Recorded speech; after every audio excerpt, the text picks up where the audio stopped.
The following is an excerpt from tonight's brand new episode of the Geekvolution Radio Hour, airing at 7 o'clock Central Time on the Supervillain Network. Tonight, Vince and I are talking about effective dialogue in fiction, so be there for that and more, and thanks for listening.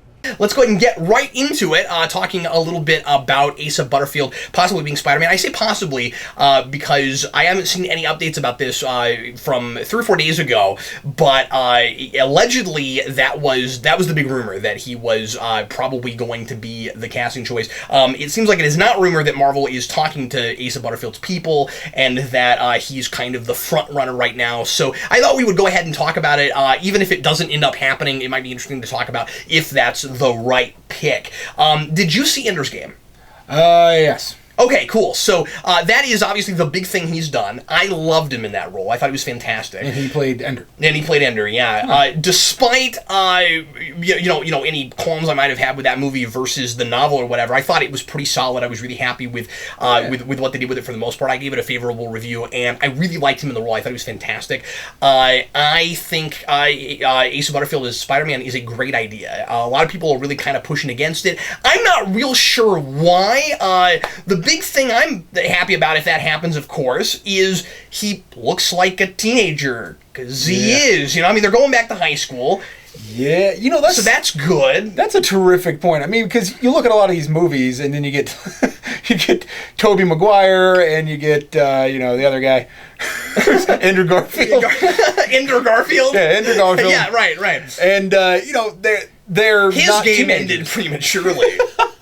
They're not teenagers, right? They get their cast. They're like, okay, you're in high school. It's the Tom Welling thing. Go be, That's one thing. It's a common thing that they'll cast people in these movies. They'll cast older people to play younger people. And right. I'm like, you're 32 and you're supposed to be 17?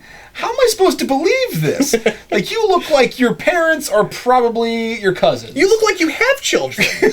like how, I just do not, I could never get my mind around that. You know what? As much as I like Buffy, there are certain characters in that show that I was like, you are not in high school. It is obvious you're not in high school. And then by the time they get to, the third season, you're like, well, now it's starting to show that you guys are probably out of college at this point. Yeah, that's even worse than Power Rangers. And I look at it, it just drives me nuts. But you know what? Having an actual scrawny guy in costume is going to afford this movie the chance to do something that they do in the comics all the time, which is Spider-Man comes in and says, hey, I'm Spider-Man, and then somebody says, you're a kid. Yeah. Look at you. Yeah, of the three of them, if that's who they pick, he's the one who least looks like a superhero. Yeah, which was always kind of the cool thing of Spider-Man.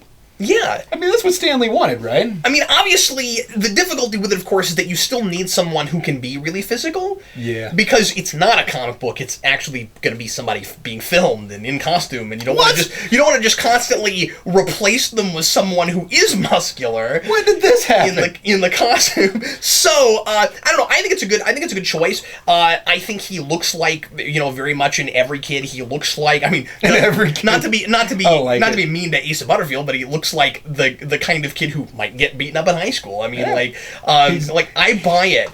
I could totally see, you go back to those original Ditko Lee things. Yeah. And it's right there. Face, even if you go to Ender, the haircut's pretty darn similar. Ender's Game, rather. But you look at the haircut, you just put glasses on that character and you have Peter Parker at its inception. I guess one of the reasons I'm kind of excited about this potentially being the choice is partly just because I actually have seen him in something. A lot of the time, these things we'll get this casting news, and folks will be like, Captain Logan, what do you think of this? And I'm like, I don't know, I haven't seen that person in anything, I don't know yet. This I actually have something to go on. I've seen this kid do action stuff, assuming that it wasn't always a stunt double. So he seems like he might be physically intensive enough. He looks like he might be acrobatic enough, and he might be good at the agile stuff. And based on Ender's Game, we know that he can accidentally kill a man.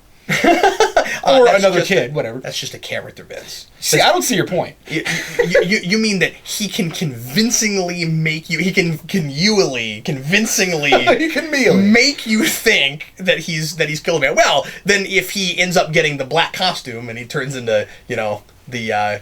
Or, the guy that kills Uncle Ben, whatever. Yeah, sure, whatever. He can back somebody until they trip out a window.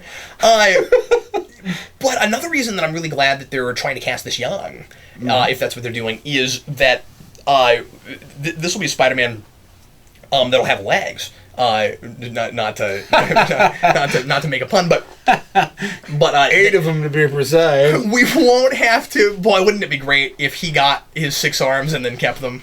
But anyway,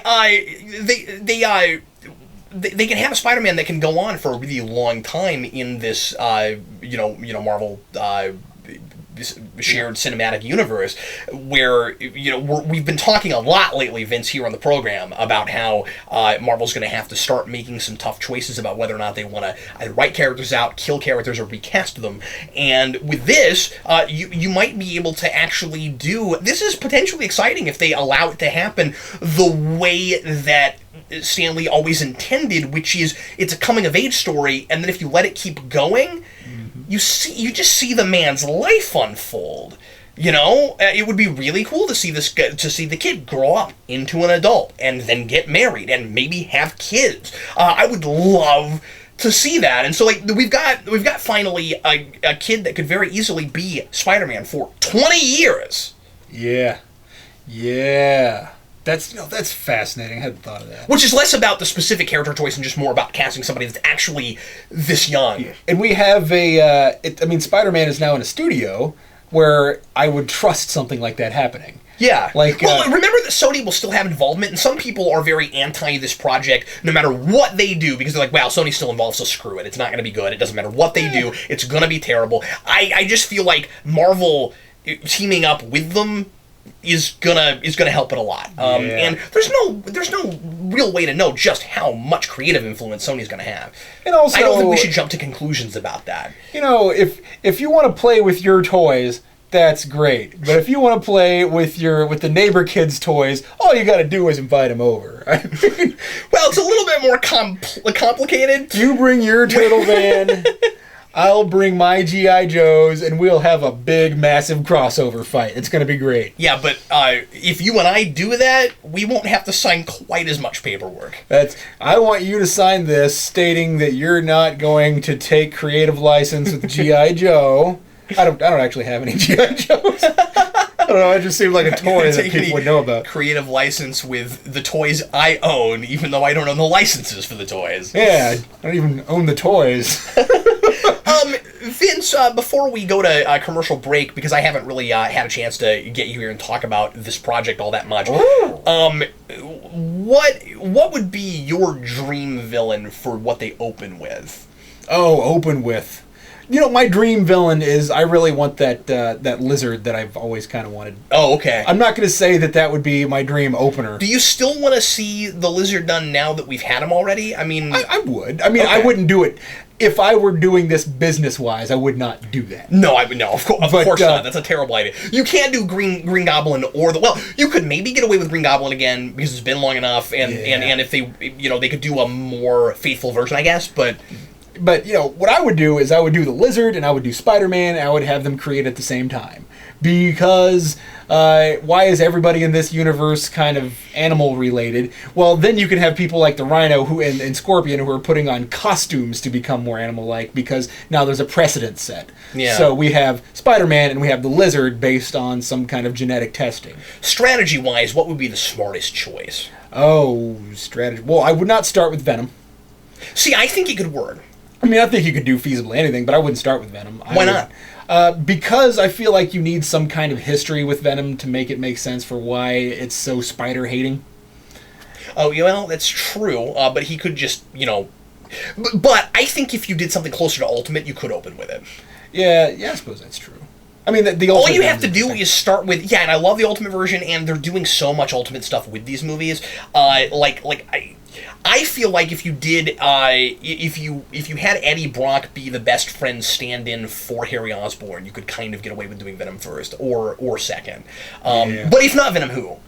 I would. Oh man, that's just a, business-wise, that's a tough choice because I know who I like, but I don't know if I could separate that in my head. Who do you have in your mind? Well, Dan and I have been talking about this a lot lately, and he and I are going to make a video on it at some point. But he's been saying Mysterio, and I think that's a very logical choice for them to maybe go to. Yeah, I could see that. What I would do would maybe be go to Dr. Octopus and have him be a recurring villain.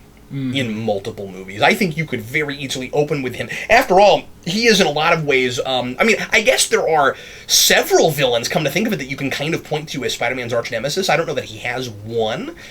Dan might argue with me on that. I don't know. But sometimes it feels like it depends on the era we're in, right? Like, sometimes it seems like it's Doc Ock. Sometimes it seems like, I think it's probably definitively Green Goblin.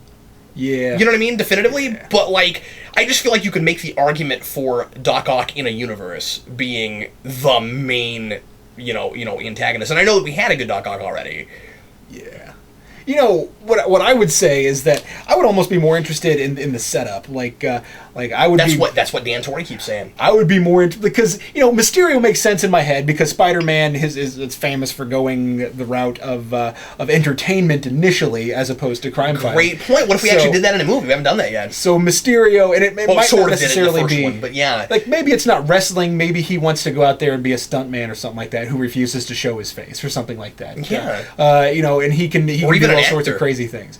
And it'd be really cool if Peter Parker wanted to become an actor and then he dated Mary Jane, who wants to become an actress. Yeah. We've never done that. That'd be cool. So I could see Mysterio. I'm just not sure that would be something that people would be super interested in. I think you'd have to come up with a really interesting story and a unique look for people to want to get into Mysterio. Absolutely. Yeah. But I think what I would do is I would go the route of having the actual scientists be people that are in the universe. Like I would have the Vulture be one of the scientists. I would have Dr. Octopus be one of the scientists that works on animal testing, and that's how Spider-Man comes into being. So we don't necessarily need to see all these people who have flying and octopus powers, if you want to call it that, whatever. But that sounded so weird when it came out of my mouth. But anywho, so yeah. Well, Vince, we gotta go to a break real quick, and we will be right back.